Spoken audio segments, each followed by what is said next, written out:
inconsciente, ¿no? Lo tenía.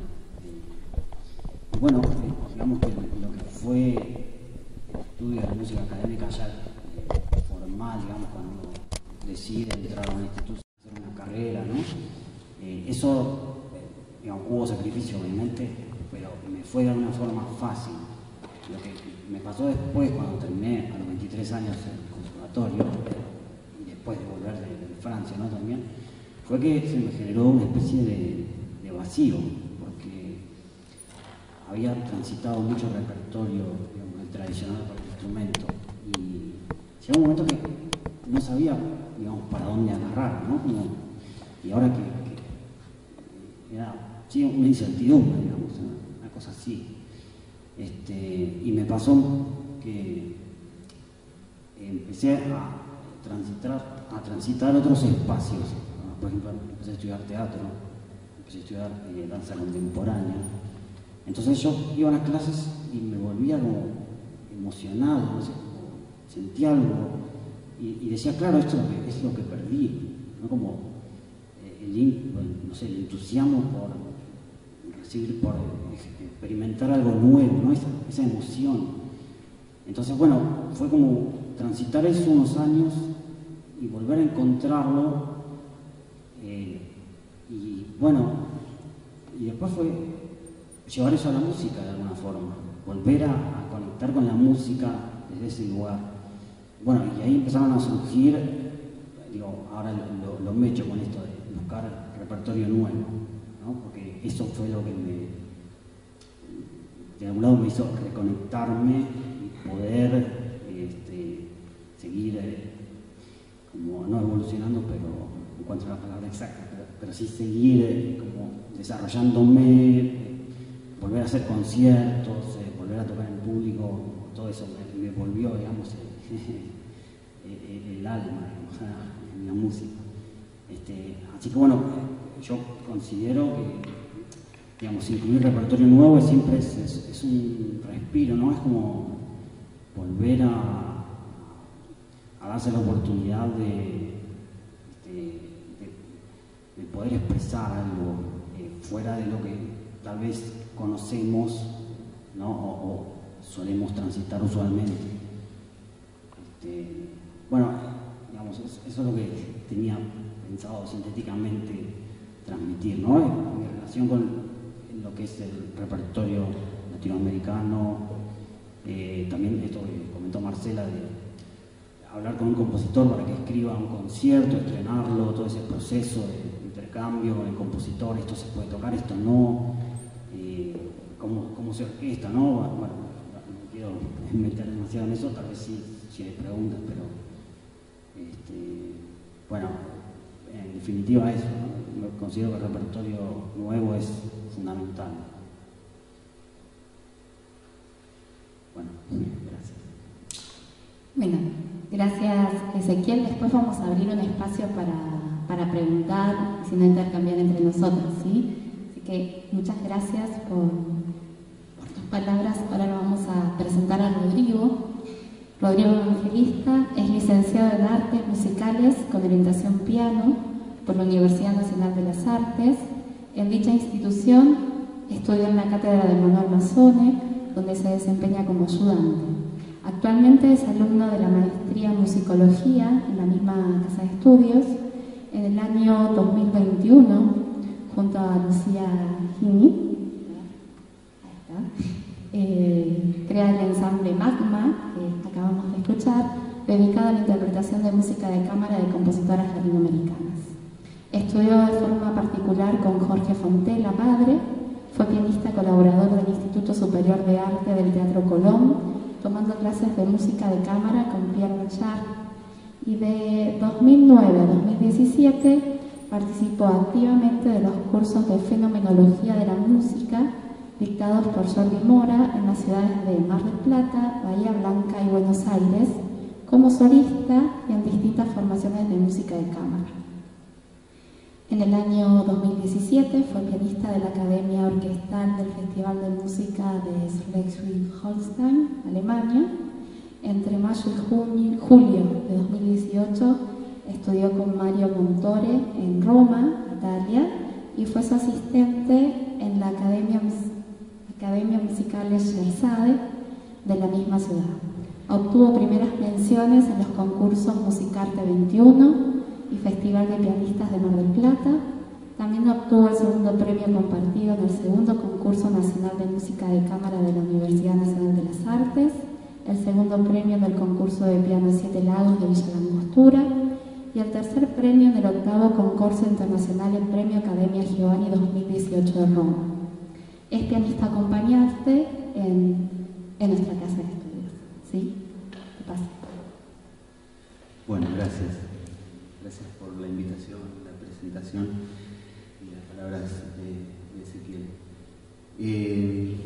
No sé, ¿se escucha bien? Sí. El ensamble Magma, que es con el que participamos, su nombre nace del nombre del Opus 1 de la compositora argentina Graciela Parasquevaidis, que es una compositora que yo vengo estudiando hace algunos años en el contexto de la maestría. Para empezar, quería leer unas palabras de ella que para mí resumen mucho su pensamiento y un poco de las cosas que me gustaría hablar hoy. Leo la cita. En 1941, el musicólogo argentino Carlos Vega resumía en los siguientes términos el epigonalismo creativo de la periferia latinoamericana. La cita que sigue es de Carlos Vega. Vivimos de Europa. Su pensar y su sentir nos encantan. Acodados en el puerto de espaldas al país, esperamos la última palabra de los pensadores, literatos y artistas de ultramar con impaciencia de novios. Sin fe en nosotros mismos, sin esperanzas en nuestro esfuerzo, estamos alimentando uno de los grandes factores de nuestra esterilidad. Hace 400 años que nos vienen de Europa las escuelas musicales que imitamos, las normas teóricas que seguimos y los métodos de trabajo que aceptamos sin discusión.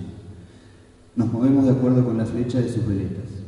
Con tales antecedentes, la idea de que un estudioso sudamericano, y agrego yo, Parasquevaidis, de un compositor, puede conmover las bases de la teoría tradicional o crear contramodelos compositivos, agrego nuevamente, resulta impensable. La montaña que levantaron en colaboración numerosas generaciones de teóricos europeos seguirá cerrando el paso, inamovible como una montaña de verdad. Hasta acá la cita de Carlos Vega y sigue diciendo Parasquevaidis. En América Latina se nos ha educado para ser dependientes de modelos, es decir, a consumirlos e imitarlos obedientemente, sean estos culturales, musicales, armamentistas, cosmetológicos o dietéticos, pero no para inventarlos o elegirlos. Se nos ha convencido de que todo viene de otro lado, aunque nos haya sido sustraído oportunamente y vuelto a presentar con aderezos o elaboración ultramarina. El afrodisíaco chocolate americano es elaborado en la plutocrática Suiza como el mejor del mundo. La humilde papa americana es la base de la dieta diaria de la poderosa Alemania. Esa es la frase de Parasquevaidis, que bueno, siempre es muy visceral para mí a la hora de hablar y de hablar de estas cuestiones en relación a los modelos hegemónicos de la composición en Europa. A modo personal, y me gusta que tengamos la posibilidad de hacer esto de una manera personal y poder hablar desde la emoción y no tanto desde lo teórico, a mí me sucedió hace un tiempo cuando estuve en Alemania, tomé unas clases con un profesor cuyo nombre no me acuerdo felizmente, y no porque me haya tratado mal, fue una buena experiencia, pero en su momento cuando toqué, me acuerdo que había tocado la sonata Opus 110 de Beethoven, me dijo como un halago: tenés un sonido bastante europeo para ser latinoamericano. Cosa que yo tomé con felicidad también, dije, qué bueno, suena como un europeo. Después de eso, un tiempo después, habiendo vuelto acá a Buenos Aires, me empecé a hacer la pregunta sobre un montón de cosas y me parece que eso es algo que me parece muy interesante, el hecho de poder hacerse preguntas respecto a lo que nos dicen, respecto a lo que pensamos. Porque en esta cuestión del canon que nos invita hoy acá, hay para mí mucho de no preguntarse. Preguntarse sobre el canon es poder construir nuevamente desde una identidad propia. Entonces, cuando vuelvo de Alemania, después de que con halago me habían dicho que, y además en la siguiente frase me dijo, acá hay muchos orientales que no saben cómo tocar como tocamos acá en Europa. Fue una cosa así lo que me dijo. Así que imagínense. Bueno, Cuando empecé a hacerme esa pregunta, empecé a investigar un poco más, a preguntarme sobre qué pasa con la música latinoamericana. Y me encontré con Graciela Parasquevaidis, que tanto en su música como en su pensamiento ya había dicho mucho de lo que yo tengo para decir, por eso también empecé con una cita de ella. Y descubrí que durante mucho tiempo no había podido hacerme la pregunta de por qué en las instituciones educativas hacemos el repertorio que hacemos. Entonces a partir de ahí empecé a pensar un poco en qué es lo que sucede con el repertorio. En las cátedras de piano, por ejemplo, en los programas de piano que tanto al empezar la universidad como en el transcurso y ahora siendo docente en distintas instituciones, hay una limitación muy grande en cuanto a lo temporal y lo espacial. Es toda música europea de siglos pasados. Música contemporánea y latinoamericana es casi inexistente. No porque no exista esa música, sino porque no aparece en los programas. Y yo creo que ahí también hay un canon, hay algo que se repite sin cuestionarse, que quizás es una definición menos amable de canon, pero es algo que se toma, se incluye, se incorpora sin hacerse preguntas al respecto. Entonces, me estoy perdiendo el hilo. A partir de todo esto, y también pensando en las cátedras y en las clases que yo he tomado tanto de piano como de música de cámara, y en esos ámbitos en los que por ahí me he manejado más, me apareció la necesidad quizá de plantear la creación de un espacio en el que se pueda hacer música latinoamericana y, dado las distintas desigualdades de género que en el último tiempo se han traído a la luz en forma de lucha, decidimos con Lucía hacer un ensamble que se dedique a hacer música contemporánea de compositoras latinoamericanas. Entonces empezamos un poco a contactarnos con compositoras, todas recibieron la propuesta de una manera muy amable, nos mandaron obras, nos dijeron que estaban a disposición y ha sido hasta ahora, en su corta vida, una experiencia muy linda. Lo que surge, lo que nos surgió también como preguntas, porque para mí no hay que dejar de preguntarse nunca nada, la otra opción es ser feliz, pero bueno, elijo preguntar. Aparecieron algunas cuestiones respecto al repertorio y a las obras que proponíamos para hacer, que nos parecieron muy interesantes. Yo voy a nombrar un par de cosas que pasaron. El año pasado hicimos una obra, intentamos hacer una obra que se llama Somos Nosotros, de Virginia Mantignano, una compositora santafesina. La obra, como muchas de sus obras, es aleatoria, necesitaba un mínimo de 3 instrumentistas o cantantes y eran indicaciones sobre improvisación, en el que había que usar distintos registros, usar la voz, usar el cuerpo, poner el cuerpo, había que tirarse en el piso, moverse, hacer una cosa más performática. Se lo propusimos hacer a 3 de los alumnos del ensamble, que trabaja con alumnos de la universidad, y recibimos un rotundo no como respuesta.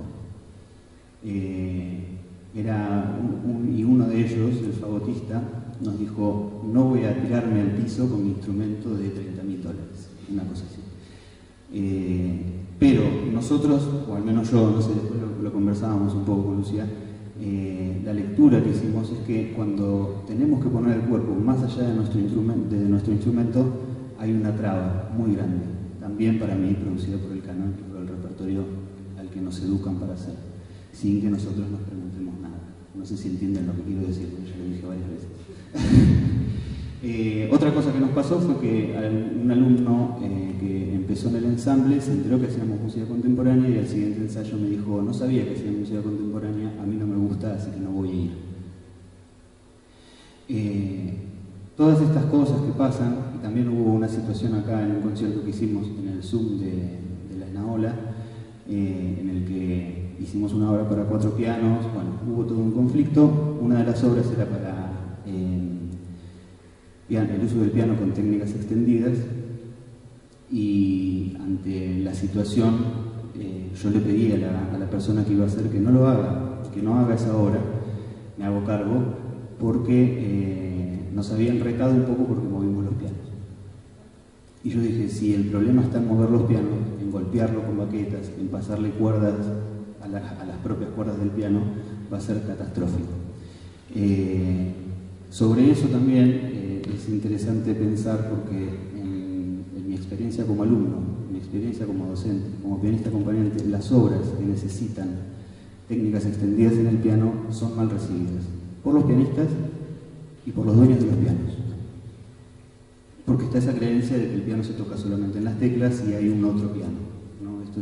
Hay un libro de Anna Fautel que se llama El otro piano, en el que habla del uso de técnicas extendidas en el instrumento. En cuanto a la obra que se... ¿Estoy pasando de tiempo? Sí. ¿Empezamos? ¿Qué? Bueno, sí. Así descansas un poquito. No, en relación a lo que comentaste, ¿no? De poner el cuerpo en una obra musical, ¿no? Conectar el cuerpo en la música. Yo me acuerdo que un año decidí hacer alguna experiencia que otra en la clase de trompeta.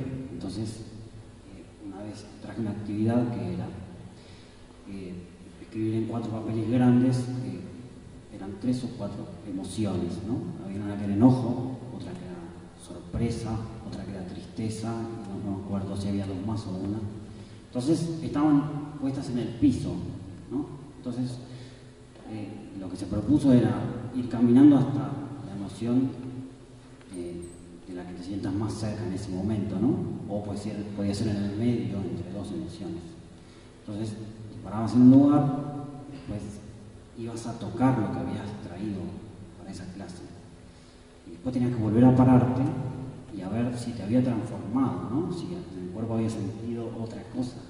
Y yo lo que me recuerdo es que la gente, ¿no? Y los estudiantes en ese momento dijeron, ¿qué estamos haciendo en esta clase de trompeta? Es raro esto, la sensación. Lo hicieron, pero fue una experiencia un poco como...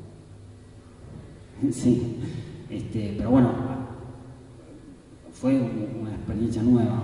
Me parece que es interesante hacer la conexión con el cuerpo y con lo emocional, fomentar eso en todo momento, ¿no? En relación a lo que comentaste recién. Creo que no tenemos el ejercicio muy aceitado de hacer eso continuamente, ¿no?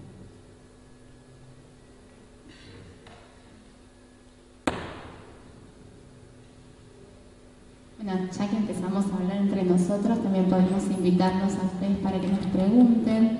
Lo que pensaba es que, al menos uno en pensamiento, tiene la visión de que en carreras como educación musical sí, está mucho más incorporado el uso del cuerpo y el trabajo con los instrumentos, hacer música y todo lo que tiene que ver con no disociar. En cambio, en carreras como el profesorado de instrumentos, por ahí es más difícil, o hay mayor resistencia, o el profesorado de musicología y demás en el uso del cuerpo. Pero bueno, eso no sé, acá tenemos las 2 carreras, tenemos educación musical y tenemos el profesorado de instrumento, y no sé si nuestros estudiantes tienen algún comentario sobre eso, sobre el uso o no uso del cuerpo en las materias prácticas, en su práctica instrumental o solamente en las didácticas, los que son de educación musical. No sé, pensaba, y otra de las cosas que pensaba vinculada a lo que decían los compañeros sobre el canon es que pensemos que dentro de el campo de la musicología, ¿no? La discusión sobre el canon empieza en los 90, inicios de los 90. Quizás lo que más nos cuesta es que lleguen esos cambios a las currículas o a las instituciones o a los mismos profesores que se lo empiecen a plantear. Pero son cosas que ya hace 30 años que se está discutiendo y se desnaturalizó el canon. O sea, se sabe que no es algo natural y que es fijo, sino que es una construcción y que es móvil. Y aún hoy estamos en el 2022 y pareciera sorprendernos de esa movilidad, como que nos cuesta esas negociaciones. Y creo que el trasfondo a pensar también son esas tensiones cuando negociamos en justamente cuáles son los valores culturales que queremos transmitir o pensamos que tienen que tener nuestros profesores de música, qué cosas no podemos dejar de enseñar y qué cosas abrimos. Y también como docentes, que es difícil enseñar lo que no conocemos. Entonces el desafío de esta formación continua ayuda a poder ampliar ese canon, ¿sí? A trabajar con esas nuevas escenas, no sé. Esas cosas son las que se me ocurren. No sé si alguno de nuestros...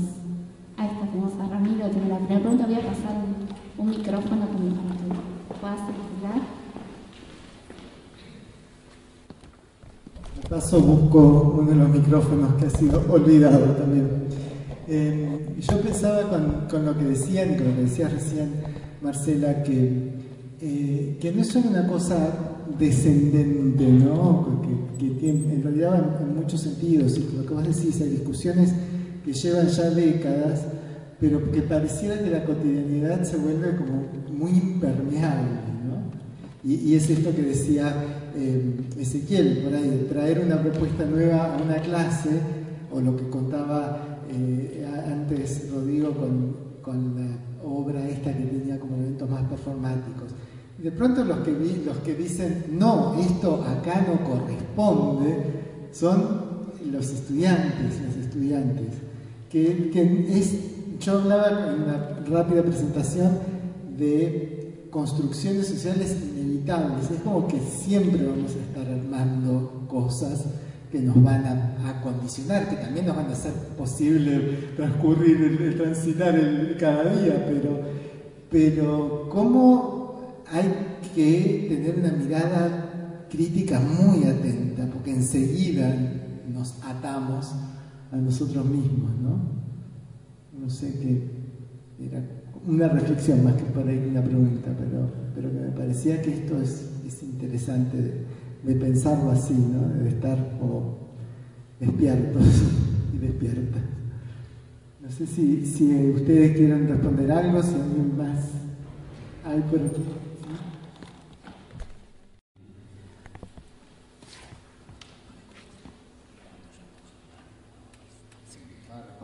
Primero, sí, con esto por ahí que hablaban de reflexionar sobre las prácticas y esto de por ahí los cánones que se van repitiendo, me ponía a reflexionar también un poco en el tema del conservatorio clásico, sobre todo, en el que hay por ahí muy instalado la vieja escuela de que tal vez hay profesores que son muy buenos como músicos, pero después a la hora de enseñar es como que tal vez como que no tienen muy trabajada la parte pedagógica, ¿no? Por ahí sí estudiaron en muchos lugares, muy grosos, pero a la hora de ser docentes como que creo que hay otra mirada. Me tocó de cursar guitarra con un profesor acá muy bueno, que como que diferenciaba bien si estabas haciendo la parte de instrumento en profesorado o la de educación musical. La verdad que estoy feliz de haber terminado guitarra con este profesor. Y bueno, por eso que siento como que es un canon que por ahí se repite mucho en los conservatorios, ¿no? Escuchar eso, por ahí estás haciendo la parte de educación musical y no te interesa profundizar tanto en un instrumento, ¿no? Y bueno, por ahí reflexionar sobre eso, ¿no? Si pueden, desde sus cátedras o todo eso.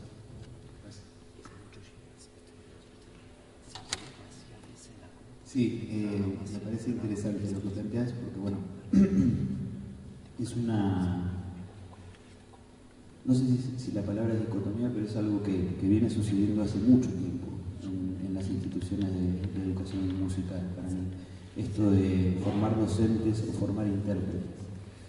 Y otra vez, bueno, no sé si me levanté preguntón o qué, pero para mí todo tiene que ser cuestionado de alguna manera. Hacerse la pregunta sobre eso. Esta dicotomía que traes vos, esta diferenciación entre si quiero hacer la educación musical, la manera de encarar técnicamente el instrumento es otra, viene desde que yo sepa, de 1880, cuando se hizo el primer Conservatorio Nacional acá en Buenos Aires, era un conservatorio que formaba docentes de música para dar clases en las escuelas. Después apareció el Conservatorio de Alberto Williams, que formaba intérpretes. Y a partir de ahí siempre está esta diferenciación entre la educación musical o el ser intérprete o la performance musical. Y me hace pensar también, hoy cuando Marcela nos presentaba a nosotros, y siempre me da gracia a mí cuando uno manda su biografía, dice lo que hizo musicalmente, pero nosotros somos personas detrás de eso. Y tenemos una historia, tenemos una realidad y un montón de cosas que van más allá de lo que hicimos con la música. Yo no viví toda la vida enfrente al piano, ni pienso hacerlo, y me parece que bueno, a ver cómo digo, definirnos por lo que hacemos es también una limitación. Yo creo que tenemos que pensar un poco en definirnos o empezar por no definirnos, o bien, si necesitamos esa definición, pensar en qué es lo que queremos hacer y qué es lo que queremos hacer con los otros. Porque también existe, soy consciente, una especie de rivalidad entre esto, el que hace educación musical, el que hace el profesorado y el que hace el plan intérprete. Hay como una especie de grieta ahí que para mí no debería existir. No sé si responde a lo que dijiste, si aporta algo, pero esa es un poco mi visión respecto a esto que decís. Tenemos una pregunta más. Hola, ¿qué tal? A ver, quien quiera responder.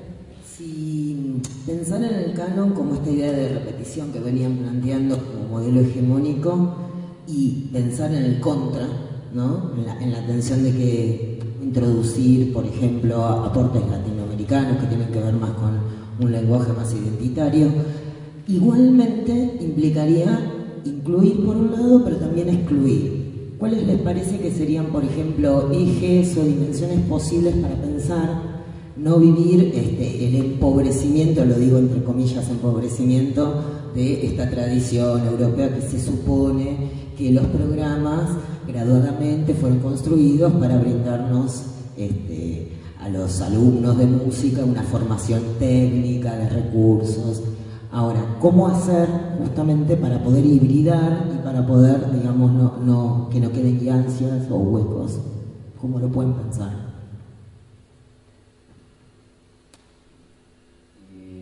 Bueno, sí, hoy, esta semana estaba pensando mucho, la semana anterior, en esto, ¿no?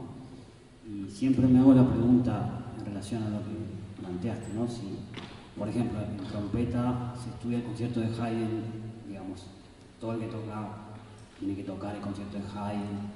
Entonces me hacía la pregunta, ¿es necesario tocar eso para tocar bien un instrumento? O sea, ¿hasta qué punto, no? ¿Se puede hacer lo mismo con otra obra? Por ejemplo, se puede generar una sensibilidad con el instrumento estudiando el repertorio latinoamericano y llegar a tal vez un nivel mejor, o no sé si mejor, diferente, pero a llegar a otra cosa que te permita desenvolverte profesionalmente, ¿no? Entonces siempre me hago la pregunta, digamos, transitamos todo esto y realmente es necesario. Lo hago como algo para que quede ahí, no es que lo quiero definir. Pero yo personalmente pienso que no sé si excluimos, sino que creo que estamos sumando. Yo pienso eso, dejando de lado algo, tal vez estamos sumando algo que nos puede hacer mejores músicos. Es lo que yo vengo, digamos, generando hace un tiempo. Lo que planteas un poco es lo que quienes hacemos mucha terapia solemos llamar la falta. Siempre va a haber algo que queda afuera, siempre va a haber algo que tengamos que elegir. Y yo creo que hay que aprender a vivir con eso, en definitiva. Pero sobre lo que decís, o pensando un poco en el repertorio también, en el canon del repertorio, me parece que es interesante pensar en que es posible otro repertorio también, porque nosotros obedecemos un programa, nos pasamos toda la carrera obedeciendo. Y en el momento en el que la terminamos, que somos libres y decimos, bueno, ahora van a dejar de estudiar los que están acá. No, pero que de alguna manera somos libres para poder elegir el repertorio que queremos hacer. Al menos a mí lo que me pasó fue que dije, ¿y ahora qué? Entonces, el repertorio, por ejemplo, yo estoy trabajando sobre la idea de colonialidad en la música de Graciela Parasquevaiz, y los teóricos decoloniales no llaman teoría decolonial a su esquema teórico, a su marco teórico, sino que suelen llamarlo elección decolonial, rutas decoloniales, que es una especie de un modo de hacer activo y constante. O sea, en cada decisión que tomamos estamos pensando o tomando una decisión que genera un modelo contrahegemónico que permite oponerse a esa colonialidad en la que Europa o el norte es centro y hay una periferia en la que estamos nosotros, y el problema es que nosotros aceptamos estar en esa periferia, nos entendemos como esa periferia. Hamid Dabashi, que es un filósofo indio, si no me equivoco, publicó hace unos años un artículo que se llama ¿Podemos pensar los no europeos? En modo de pregunta, un ensayo más que un artículo. Y cuando leí eso a mí me resonó muchísimo, porque lo que está diciendo es si podemos pensar los no europeos, como si el origen del pensamiento estuviera en Europa. Entonces nosotros, para generar un marco teórico, recurrimos a los pensadores europeos. Para analizar una obra de determinada, recurrimos a autores europeos. Y hay toda una aceptación, sin cuestionamientos, de una anhelada e ideal totalidad que proviene de Europa y que nosotros nunca vamos a alcanzar. Es una cosa muy interesante la que pasó con eso, porque Eduardo Miñolo, un pensador argentino que está radicado en Estados Unidos, en respuesta a ese ensayo de Dabashi, escribió un ensayo que se llama Sí Podemos, que es el mismo eslogan que usó Obama, me parece, para sus elecciones hace algunos años. Sí Podemos. Y ahí saltó Žižek, Slavoj Žižek, se metió como europeo en esa discusión y se generó tanto enojo en Žižek que terminó diciéndole a Miñolo, fuck you Miñolo. Y después Miñolo retomó eso, disculpas, perdón mi francés, dicen, pero después Miñolo retomó eso y se pregunta por qué se enojó Žižek, ¿no? Porque al querer generar un pensamiento que esté por fuera del centro europeo, los europeos se empiezan a ofender. Entonces, es una cuestión de hacer una elección, de elegir construir de determinada manera, tanto en los programas como en el día a día en la clase o en el lugar en el que hacemos música.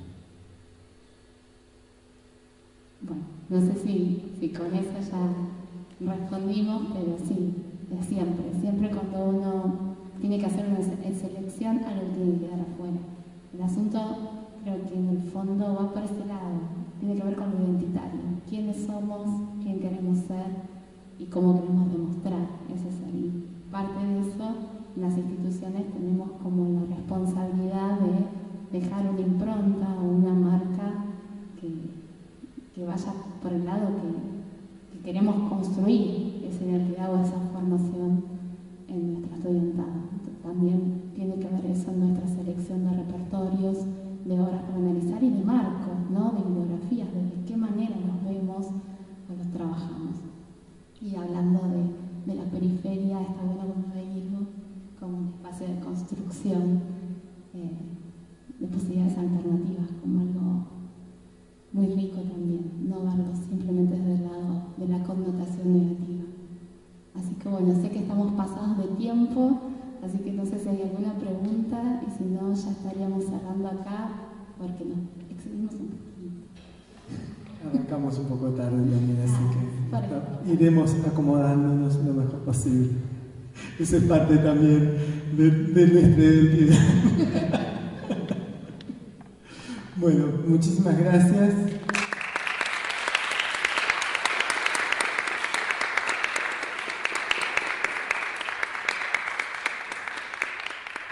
Hacemos una pausa de unos 15 minutos. Si quieren, pueden tomar algo, comer algo aquí en el hall. Por así va a estar María.